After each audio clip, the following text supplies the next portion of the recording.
तुम्हारी 8 अरबपति बहनें हैं, लेकिन तुम हर रोज इधर उधर भटकते रहते हो। थक जाते हो तो पुल के नीचे सो जाते हो। भूख लगती है तो गलियों के कुत्तों से खाना छीन कर खाते हो, सिर्फ इसलिए क्योंकि पैदा होते ही तुम्हें किसी ने बदल दिया था और कूड़े के ढेर पर फेंक दिया था। अच्छा हुआ कि एक बूढ़े कबाड़ी दादा मिल गए। उस दिन से वो तुम्हें अपना असली पोता मानने लगे। जो भी अच्छा खाने को मिलता पहले तुम्हें देते, जो भी खिलौने मिलते तुम्हें पकड़ा देते। भले ही रहने को एक छोटा सा टूटा फूटा घर था, खाने को सादा खाना था, लेकिन दिन बहुत प्यार से कट रहे थे। मगर ये अच्छे दिन ज्यादा नहीं चले। 1 साल पहले दादा को लिवर कैंसर हो गया और वो गुजर गए। तुम्हें जबरदस्ती अनाथालय भेज दिया गया, लेकिन अपने असली माँ बाप को ढूंढने के लिए तुम चुपके से वहाँ से भाग निकले और सड़कों पर अकेले भटकने लगे। एक दिन तुम KFC के सामने से गुजर रहे थे। शीशे के अंदर एक छोटी बच्ची चिकन का लेग खा रही थी। उसके मुंह पर तेल चमक रहा था और बगल में उसकी माँ बड़े प्यार से उसे देख रही थी। अच्छा लग रहा है ना? तुमने अपने आप लार निकली, मुंह में पानी आ गया। तभी अचानक एक तेज चीख सुनाई दी। एक मोटी औरत ने तुम्हें टक्कर मार दी और तुम सीधे जमीन पर गिर पड़े। किसी अच्छे आदमी ने जो 2 रोटियां वो दी थी वो गंदी जमीन पर गिर गई। मोटी औरत को जरा भी चोट नहीं आई, लेकिन उसने तुरंत तुम पर उंगली उठाकर गालियां देना शुरू कर दिया। कहाँ का आवारा बच्चा है, यहाँ बेवजह खड़ा है क्या? उसकी आवाज इतनी तेज और कड़वी थी कि आसपास के लोग तुरंत इकट्ठा हो गए और तुम्हें घेर कर बातें करने लगे। इतना छोटा है और शहर वालों के सामने बेचारा बनकर पैसे ऐंठने की कोशिश कर रहा है, इसलिए ही इसके माँ बाप ने इसे छोड़ दिया होगा। हाँ,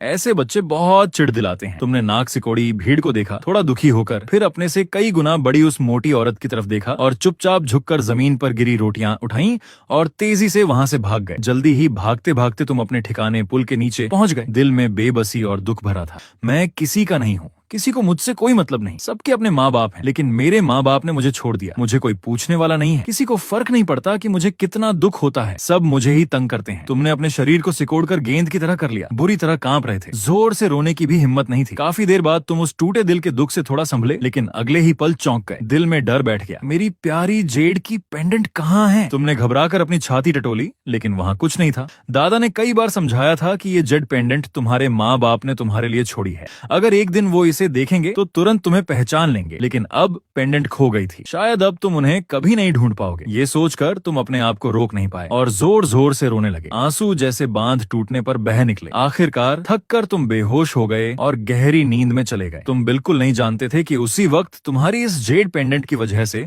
बाहर की दुनिया में हलचल मच गई थी। मोटी औरत की टक्कर से वो पेंडेंट तुम्हारी गोद से निकलकर गिर गई थी और बाद में उसी औरत ने उठा ली थी। मोटी औरत उसे एक ज्वेलरी शॉप में ले गई और 30,000 रुपए में बेच दिया। वो अपनी किस्मत पर बहुत खुश थी, लेकिन तभी दुकान में मौजूद एक औरत ने उसे देख लिया। उस औरत ने एक नजर में पहचान लिया कि ये जेड पेंडेंट 10 करोड़ रुपए की एम्परर ब्लू लाइट जेड है। 6 साल पहले मुंबई के बड़े घराने लिन परिवार ने अपने नन्हे बेटे के लिए खास तौर पर यह पेंडेंट बनवाई थी, लेकिन किसे पता था कि बेटा पैदा होते ही गायब हो जाएगा और पेंडेंट भी उसी के साथ गायब हो जाएगी। उस वक्त लिन शिया ने वो जानी पहचानी पेंडेंट देखी तो उसका दिल जोर से धड़क उठा। वो मुश्किल से खुद को संभाल पाई। उसने वहीं मोटी औरत का हाथ पकड़ लिया और ठंडे स्वर में पेंडेंट के बारे में पूछा। मोटी औरत डर के मारे हाथ छुड़ाने लगी, लेकिन छूट नहीं पाई। फिर घबराकर चीखने लगी, तुम कौन हो? मेरे काम में क्यों दखल दे रही हो? मुझे क्यों पकड़ रही हो? डर के मारे उसने सारी बात एक एक करके बता दी।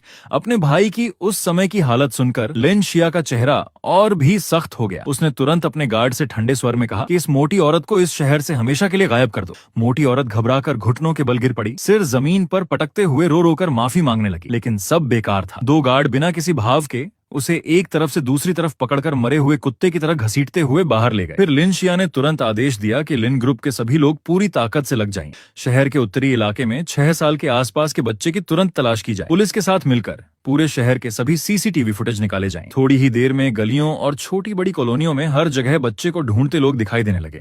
पुलिस की गाड़ियां सायरन बजाती दौड़ रही थीं। शहर के हर कोने में बच्चे की तस्वीर वाले पोस्टर लगा दिए गए। ये भी ऐलान किया गया कि कोई भी सही जानकारी देने वाले को 20,000 रुपए का इनाम मिलेगा और सबसे पहले बच्चे को ढूंढने वाले को 20 लाख रुपए दिए जाएंगे। जाल की तरह फैला ये तलाशी अभियान पूरे शहर में तेजी से फैल गया। दूसरी तरफ तुम्हें नहीं पता था कि तुम कितनी देर सोए। बस इतना लगा कि तुम्हारे चेहरे पर कुछ गीला गीला और हल्की सी गुदगुदी हो रही है। आंख खोलकर देखा तो एक छोटा सफेद कुत्ता तुम्हारे पास लेटा तुम्हारा चेहरा चाट रहा था। पास ही एक बड़ा कुत्ता भी पड़ा था जो हिल नहीं रहा था। लग रहा था कि वो बहुत पहले मर चुका है। तुमने उस बड़े कुत्ते को पहचान लिया। हालांकि वो पहले तुमसे खाना छीन लेता था, लेकिन उसने कभी तुम्हें काटा या चोट नहीं पहुंचाई थी। छोटे सफेद कुत्ते ने तुम्हें जागते देखा तो लड़खड़ाते हुए बड़े कुत्ते के पास गया, उसके सिर से अपना सिर रगड़ने लगा और उदास होकर रोने लगा। तुम्हें समझ आ गया। लग रहा था कि बड़ा कुत्ता मरने से पहले अपने बच्चे को तुम्हारे भरोसे छोड़ गया था। तुम्हारा दिल भर आया। तुम उसके पास गए और उसके सिर पर हाथ फेरते हुए धीरे धीरे से बोले, तेरे भी माँ बाप नहीं है ना, तू और मैं एक जैसे ही हैं। छोटा कुत्ता तुमसे जरा भी नहीं डरा, उल्टे प्यार से तुम्हारे हाथ पर अपना सिर रगड़ने लगा। तुमने उसे ध्यान से उठा लिया, मुंह पर हल्की सी मुस्कान आ गई और गंभीर होकर बोले, अब से हम दोस्त हैं। मेरे पास जो भी खाने को होगा हम दोनों मिलकर खाएंगे। उसी वक्त दो फौजी वर्दी में सैनिक तुम्हारी तरफ आते दिखाई दिए। तुम डर गए और अपने आप पीछे कोने में दुबक गए। डरे डरे चेहरे से धीरे से बोले, अंकल मैंने कोई गलत काम नहीं किया, आप लोग मुझे मत पकड़ो। उनमें से एक सैनिक ने तुम्हें देखते ही एक पल को रुक गया, फिर तुरंत मोबाइल निकालकर तुम्हारी फोटो से मिलान किया। पक्का होते ही उसने वॉकी टॉकी से ऊपर खबर दे दी। थोड़ी ही देर में पूरे हथियारों से लैस सैनिकों की एक टुकड़ी वहां पहुंच गई। साथ ही कई पुलिस की गाड़ियां तेजी से आ गईं। पहले आसपास की भीड़ और आवाजाही हटाई गई। चौराहे की सारी लाइटें लाल कर दी गईं। पुलिस ने तुरंत नाकाबंदी कर आसपास के सारे रास्ते बंद कर दिए। ये सब देखकर तुम बहुत डर गए, शरीर कांपने लगा, आंखें भर आईं और रोने ही वाले थे कि तभी स्पोर्ट्स कारों के तेज इंजनों की गड़गड़ाहट सुनाई दी। कई रोल्स रॉयस कलिनन और एक मसेराटी नाकाबंदी वाले इलाके में घुस आई। माहौल एकदम बदल गया। दो सैनिक तुरंत आगे बढ़े और सम्मान से एक गाड़ी का दरवाजा खोला। धीमी आवाज में बोले, मिस लिन। बाकी कुलिनन गाड़ियों से एक एक करके काले कपड़ों वाले गार्ड उतरे। सब बिल्कुल सीधे खड़े थे। उनका रौब देखते ही बनता था। नाकाबंदी के बाहर खड़े लोग ये सब देखकर दंग रह गए। तुम ये नजारा देखकर हैरान रह गए और जिस तरफ गाड़ी का दरवाजा खुला था उधर देखते रह गए। दिल तेजी से धड़कने लगा। एक बेहद खूबसूरत और शानदार औरत गाड़ी से उतरी। उसमें एक अलग ही तरह की नेचुरल खूबसूरती और शान थी, फिर भी वो दूर दूर सी नहीं लग रही थी। वो औरत तेजी से तुम्हारी तरफ बढ़ी। उसके कदमों में बेचैनी साफ दिख रही थी। लिन शिया ने तुम्हें देखते ही आंखों में प्यार और दर्द भर लिया। घर में इतने दिनों से जिस भाई को ढूंढ रहे थे वो आखिरकार आज उसके सामने था। तुम्हें गंदे सूखे से दुबले पतले हाल में देखकर लिन शिया को ऐसा लगा जैसे सीने पर हथौड़ा पड़ गया हो। नाक में दर्द हुआ और आंखें तुरंत भर आईं। चाओ चाओ बेटा, आओ बहन के पास आओ। लिन शिया धीरे से बैठ गई, मुस्कुराने की कोशिश करते हुए बोली। उसकी खूबसूरत आंखों पर आंसुओं की परत चढ़ गई थी। मेरी कोई बहन नहीं है, मैं तुम्हें नहीं जानता, तुमने गलत पहचान लिया है। तुम घबराकर पीछे हट गए। आवाज में डर साफ था। तू सच में मुझे नहीं पहचानता? ये बहन इतनी अमीर और इतनी खूबसूरत है, ये मुझे जरूर नापसंद करेगी जो इतना गंदा और गरीब हूँ। तुम मन ही मन सोच रहे थे। लिन शिया ने प्यार से कहा, मैं तेरी असली बहन हूँ। तेरा नाम लिन चाओ चाओ है। 5 साल पहले अस्पताल में किसी ने तुझे चुपके से बदल दिया था और ले गया था। जब तक हमें पता चला तब तक बहुत देर हो चुकी थी। ये जेड पेंडेंट माँ बाप ने तेरे लिए खास तौर पर बनवाई थी। यही तेरी पहचान है और तेरी 7 और बहनें हैं। ये कहते हुए लिन शिया ने एक और जेड पेंडेंट निकाली और प्यार से तुम्हारे गले में डाल दी। तुम हैरान थे, कुछ बोल नहीं पा रहे थे। कभी सोचा नहीं था कि ये दिन इतनी जल्दी आएगा। उसके प्यार भरे अंदाज को देखकर तुम धीरे धीरे उसकी बातों पर भरोसा करने लगे। भले ही तुम बहुत गंदे हाल में थे, लेकिन उसके चेहरे पर जरा भी नफरत नहीं थी। उसने तुम्हें उठाकर सीधे अपनी लिमिटेड एडिशन मजेराटी में बैठा लिया। पूरा काफिला शान से पास की एक बड़ी कपड़ों की दुकान की तरफ चल पड़ा। गाड़ी के अंदर तुम छोटे काले कुत्ते को गोद में लिए बेचैनी से बैठे थे। बहन को पहली बार देखा था, मन बहुत खुश था, लेकिन कुछ बोल नहीं पा रहे थे। जब लिन शिया ने पूछा, भाई क्या तू बहन को अपने पुराने दिनों के बारे में बताएगा? तुम थोड़ा झिझके, फिर धीरे धीरे बोलना शुरू किया। तुमने अपने हाल के दिनों की सारी कहानी बता दी। बोलते बोलते ऐसा लगा जैसे दिल हल्का हो गया हो। लिन शिया तुम्हारी कहानी सुन रही थी और उसकी आंखें लाल हो गई। नाक में दर्द हुआ और धीमी आवाज में बोली, तू अभी सिर्फ 5 साल 9 महीने का है। इतनी छोटी उम्र में जहाँ दूसरे बच्चे बिना किसी चिंता के बचपन जीते हैं, तूने इतने दुख झेले हैं और फिर भी इतना समझदार है। उसकी आवाज में गहरा दर्द और ढेर सारा प्यार था। गाड़ी एक बड़ी कपड़ों की दुकान के सामने रुकी। एक तेज तर्रार सेल्सवुमन तुरंत आगे आई और लिन शिया को देखकर मुस्कुरा दी। लिन शिया ने हल्के से कहा, मेरे भाई के लिए बच्चों के कुछ कपड़े दिखाओ। सेल्सवुमन ने घूमकर तुम्हें देखा। उसकी नजर में थोड़ी हैरानी और तिरस्कार था। तुम पूरी तरह धूल में सने हुए थे, कपड़े फटे हुए थे। जैसा वो सोच रही थी वैसा अमीर बच्चा नहीं दिख रहा था। वो पल भर को रुक गई, लेकिन चेहरे की बेरुखी छुपा नहीं पाई। क्या देख रही हो? काम नहीं करना चाहती क्या? लिन शिया की आवाज ठंडी हो गई। उसने सेल्स वुमन की तरफ देखा। पूरे शरीर से ऐसा एहसास हो रहा था कि उसके सामने कोई टिक नहीं सकता। ठंडे स्वर में बोली, अपनी दुकान के बाकी लोगों को बुलाओ। सेल्स वुमन हक्की बक्की रह गई, कुछ बोल नहीं पाई। लिन शिया ने उससे बात करना बेकार समझकर हाथ हिलाया और सीधे बोली, ये वाला और वो वाला सब पैक करो। ये सुनकर तुम थोड़ा घबरा गए। तुमने लिन शिया की बाजू पकड़कर हल्के से खींचा और धीमी आवाज में बोले, दीदी मुझे इतने सारे कपड़े नहीं चाहिए, एक सेट ही काफी है। ये सुनकर लिन शिया मुस्कुरा दी। प्यार से तुम्हारा सिर सहलाते हुए बोली, पागल बच्चे, बहन के पास बहुत पैसा है, बहन के लिए पैसे बचाने की जरूरत नहीं। ये कहते हुए उसकी नजर तुम्हारी गोद में बैठे छोटे काले कुत्ते पर पड़ी। उसके होंठों पर मुस्कान आ गई। वैसे इस छोटे से दोस्त के लिए भी 2 सेट कपड़े ले लो, लगता है ये भी कोई शौकीन राजकुमार है। सेल्सवुमन ने फुर्ती से सारे कपड़े पैक कर दिए। मैडम कुल 20 सेट बच्चों के कपड़े हैं, कुल दाम 10,50,000 रुपए। लेन मिस ने हल्के से एक गोल्ड कार्ड आगे बढ़ाया। बड़ी सहजता से बोली, कार्ड से ले लो। पहले वाली सेल्स वुमेन जिसे डांट पड़ी थी वो एक कोने में सिमट कर खड़ी थी। उसके चेहरे पर जलन साफ झलक रही थी। आंखों से लग रहा था मानो वो दांत पीस रही हो। उसने मुठ्ठियां भींच ली जैसे बहुत गुस्सा आ रहा हो। कपड़े लेने के बाद गाड़ी में लौटकर काफिला एक बड़े स्पा सेंटर के सामने जाकर रुका। लिनशिया ने गार्ड को कहा कि तुम्हें और छोटे काले को ले जाकर अच्छे से नहला दो। साथ ही वहाँ के स्टाफ को कहा कि तुम्हारे उलझे बाल काटकर ठीक कर दें। जब तुम दोबारा लिनशिया के सामने आए तो बिल्कुल बदले हुए लग रहे थे। सारी गंदगी साफ हो चुकी थी, स्किन साफ और गोरी थी, उस पर हल्की पिंक ग्लो थी, पूरा चेहरा फ्रेश लग रहा था और शरीर से हल्की सी मीठी खुशबू आ रही थी। और नए प्यारे कपड़ों ने तुम्हें और भी क्यूट बना दिया था। बिल्कुल मासूम और प्यारे लग रहे थे। लिनशिया ने देखा तो उसका चेहरा प्यार से खिल उठा। चलो भाई कुछ फोटोज लेते हैं। लिनशिया ने मोबाइल निकाला और मुस्कुराते हुए तुम्हें गले लगा लिया। तुमने उसके कहने पर कई क्यूट पोज दिए। फिर लिनशिया ने मोबाइल में तस्वीरें देखी। उसकी आंखें खुशी से चमक उठी और उसने सीधा बहनों के ग्रुप में कुछ तस्वीरें भेज दी। देर नहीं लगी, बहनों ने ग्रुप में जोर शोर से बातें शुरू कर दी। सब एक दूसरे से ज्यादा एक्साइटेड, जैसे सब तुम्हारा हालचाल पूछने को बेताब हो। तस्वीरें लेने के बाद लिनशिया तुम्हारा नरम सा हाथ पकड़कर खाने ले गई। रास्ते में एक असिस्टेंट नहलाया हुआ और वैक्सीनेशन कराया हुआ छोटा काला कुत्ता ले आया। छोटे काले के बाल अब साफ और घने थे, कॉटन की तरह मुलायम। पूरा कुत्ता पहले से कहीं ज्यादा खुश दिख रहा था। छोटे काले ने तुम्हें देखते ही खुशी से पूंछ हिलानी शुरू कर दी। असिस्टेंट की गोद से कूदकर तुम्हारे पैरों के पास आ गया। प्यार से तुम्हारे जूते चाटने लगा। तुम हंसते हंसते लोटपोट हो गए। लिनशिया ने तुम्हें खुश देखा तो वो भी रिलैक्स हो गई। कुछ गलियां पार करके गाड़ी मिकेलिन रेस्तरां के सामने रुकी। अंदर जाते ही वेटर ने सर्विस शुरू कर दी। लिनशिया ने सीधे कहा, तीसरी मंजिल पर कोई प्राइवेट रूम खाली है? वेटर ने मना कर दिया। मैडम तीसरी मंजिल तो पहले से बुक है। लिनशिया ने हल्का सा माथा सिकोड़ लिया, तो दूसरी मंजिल दे दो। वेटर ने फिर जवाब दिया, मैडम दूसरी मंजिल भी फुल है। लिनशिया को अब थोड़ा गुस्सा आ गया। इतने सारे रूम हैं, सब कैसे बुक हो सकते हैं? मैं नहीं चाहती कि मेरा भाई हॉल में खाना खाए। ये लिन परिवार की इज्जत का सवाल है।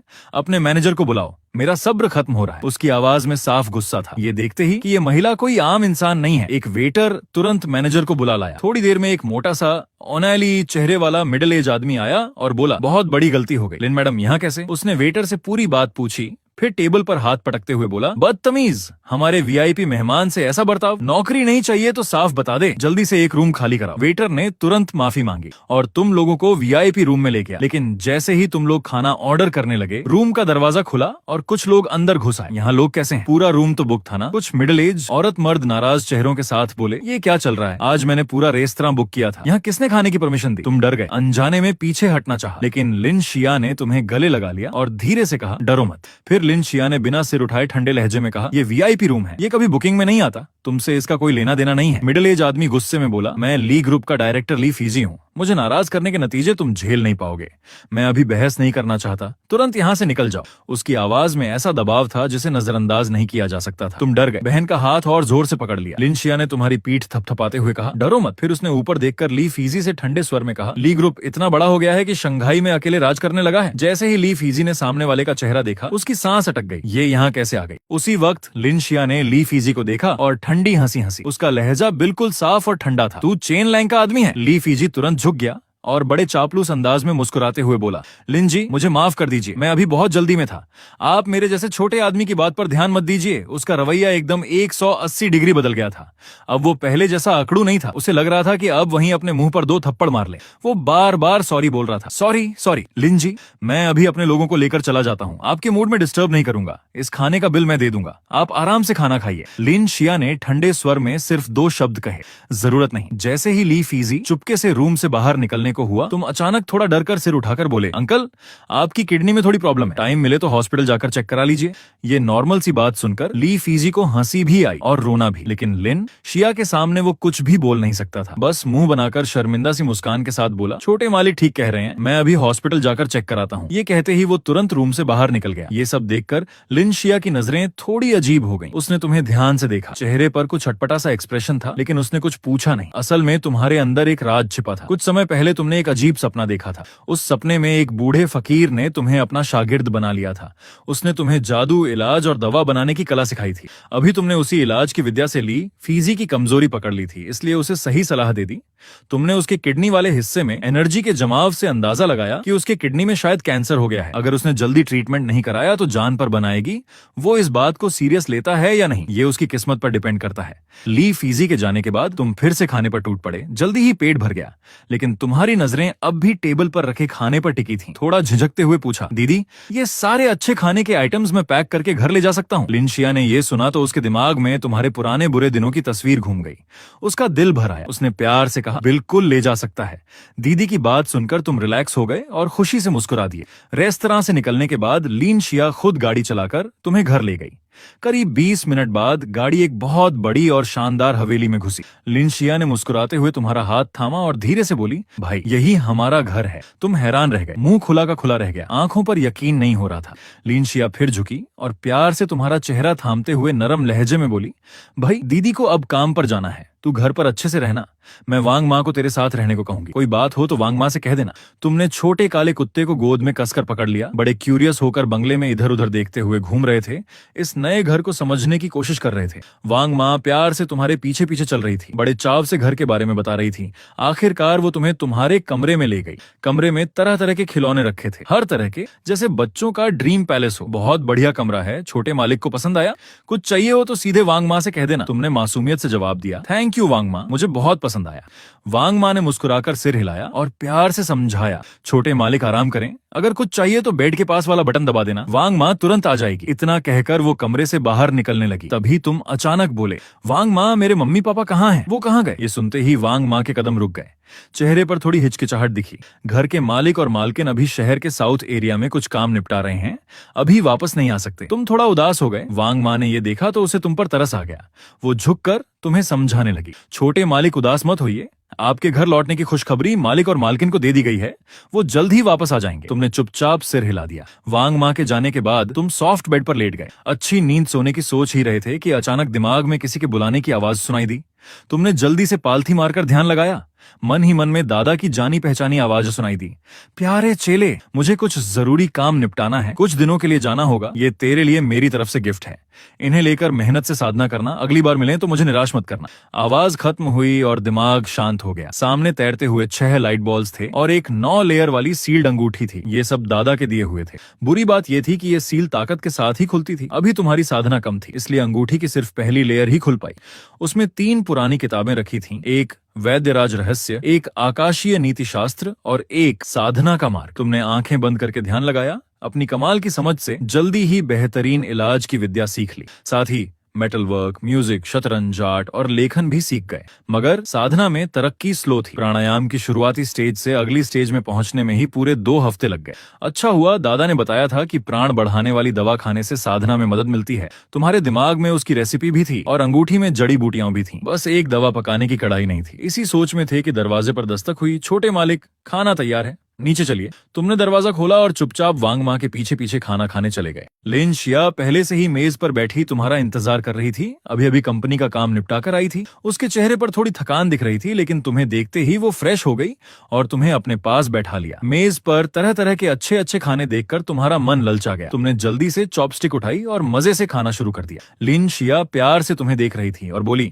चाओ चाओ, 3 महीने बाद तेरा छठा बर्थडे है। तुमने अपने गोल मटोल पेट को सहलाते हुए हैरानी से पूछा, बर्थडे क्या होता है? मैंने तो कभी मनाया ही नहीं। दादा को भी नहीं पता था कि मैं कब पैदा हुआ था। लिनशिया की आंखें नम हो गईं। उसने रुमाल से तुम्हारे मुंह के किनारे का तेल पोंछा और प्यार से बोली, तेरा जन्मदिन 1 सितंबर है। बर्थडे पर केक खाया जाता है, नए कपड़े पहने जाते हैं और विश मांगी जाती है। तुमने आंखें फाड़कर उत्सुकता से पूछा, केक कैसा होता है? लिनशिया ने हाथों से इशारा करते हुए कहा, बहुत सॉफ्ट और मीठा, बिल्कुल आसमान के बादलों जैसा।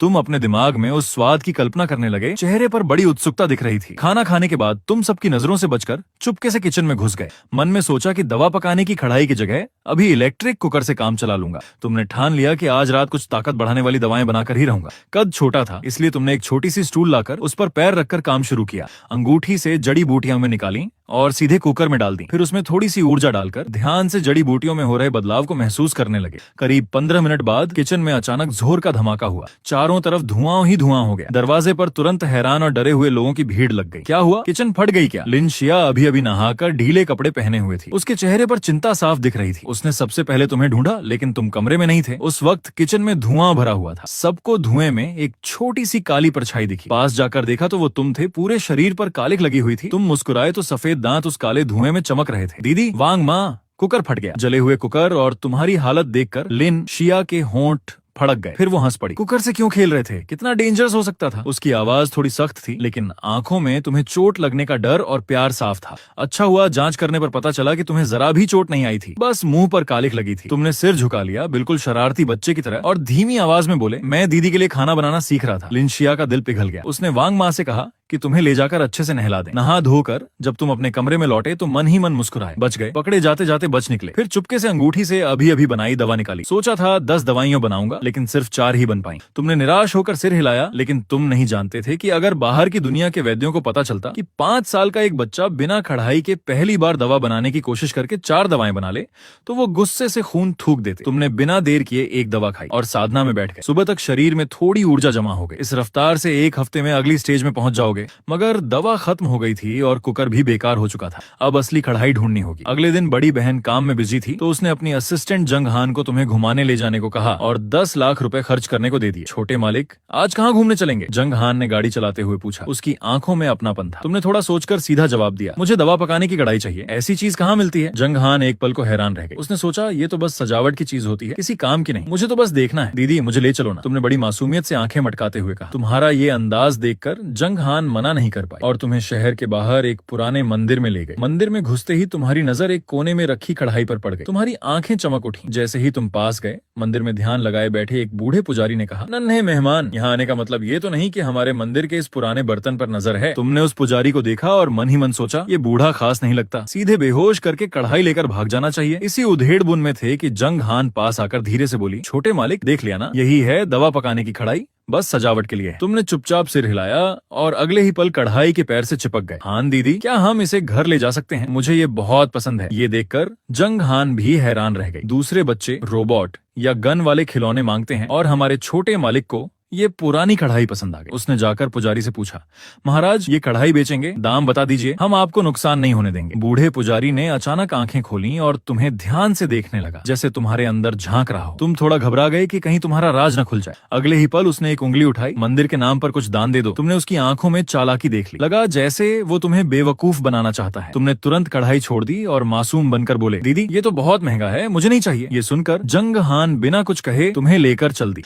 अपना शिकार हाथ से निकलता देख पुजारी घबरा गया। जल्दी से बोला, रुको, दाम पर बात हो सकती है। तुमने पलटकर पूछा, 3000 में दोगे? पुजारी का मुंह खुला का खुला रह गया। काफी देर बाद बोला, 50,000 कैसा रहेगा? तुमने हल्की सी मुस्कान के साथ कहा, इससे ज्यादा नहीं दे सकते। पुजारी का चेहरा लाल हो गया। वो दांत पीसने लगा। आखिरकार 8,800 में कढ़ाई मिल गई। पुजारी बहुत गुस्से में था और मन ही मन तुम्हें कोस रहा था। जंग हान ये सब देखकर हैरान थी। उसे यकीन नहीं हो रहा था कि 5 साल का बच्चा ऐसे भाव ताव कर सकता है। मंदिर से निकलने के बाद जंग हान तुम्हें सीधे लिन ग्रुप के ऑफिस ले गई। उस वक्त लिन शिया मीटिंग में थी। तुमने उसे डिस्टर्ब नहीं किया और अकेले ही ऑफिस में घुस गए। वहाँ मेज पर पेन, स्याही और कागज रखा था। तुम्हें दादा की सिखाई कविताएं याद आ गईं और तुम टाइम पास के लिए कुछ लिखने लगे। 3 मिनट में ही एक कविता लिख डाली। फिर मजा आया तो कुछ और भी लिख दिया। बाद में थक गए तो सोफे पर लेट कर सो गए। जब लिन शिया मीटिंग खत्म करके लौटी तो तुम्हें सोफे पर सोता देखकर उसके होंठों पर मुस्कान आ गई।